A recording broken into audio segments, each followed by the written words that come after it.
Bienvenue dans Provision de vie. La pensée d'aujourd'hui s'intitule « Raisonnement ou obéissance ?» dans Ésaïe 40. Et au verset 13, je prends « Qui a sondé l'esprit de l'Éternel et qui l'a éclairé de ses conseils? Avec qui a-t-il délibéré pour en recevoir de l'instruction? Qui lui a appris le sentier de la justice? Qui lui a enseigné la sagesse et fait connaître le chemin de l'intelligence ?» Ces questions, cette situation ici adressée au peuple de Dieu, fait écho à ce qu'a vécu Job, alors qu'il va reconnaître la toute-puissance et la souveraineté de Dieu. Mais Dieu a un échange, un dialogue avec lui, en lui disant « Est-ce que c'est toi qui m'as instruit? Où est-ce que tu étais quand j'ai fondé la terre ?» Et Job reconnaîtra, « Éternel, je reconnais que tu peux tout. » Il reconnaît la souveraineté de Dieu. Et ici, le peuple de Dieu a besoin de reconnaître la souveraineté de Dieu. Combien souvent y a-t-il toutes sortes de raisonnements, de discussions?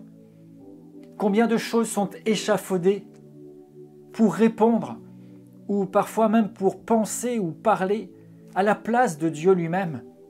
Mais qui était là pour conseiller Dieu? Qui était là pour lui apprendre les choses? Qui est là pour lui dire ce qu'est la sagesse? Qui l'éclaire de ses conseils? Bien des fois, l'on veut raisonner, l'on veut discuter, l'on pense mieux savoir, avec le peu d'informations que l'on a.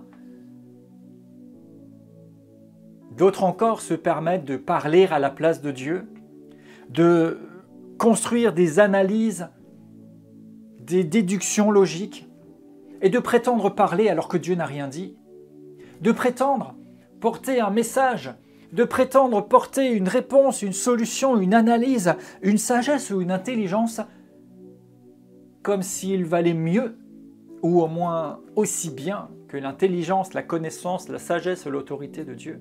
Mais qui a sondé l'esprit de l'Éternel?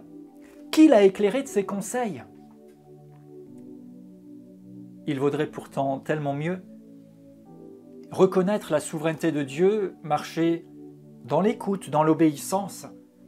Parce qu'alors nous avons accès, par la puissance de Dieu, par sa grâce et par la révélation qu'il veut nous rendre disponibles à travers Jésus-Christ et l'action du Saint-Esprit, à toutes les ressources infinies, illimitées, pour pouvoir entendre, saisir, comprendre comme Dieu comprend, et alors opérer selon ce qui nous appartient, et sur le reste laisser à Dieu le soin de savoir, de connaître, d'être souverain.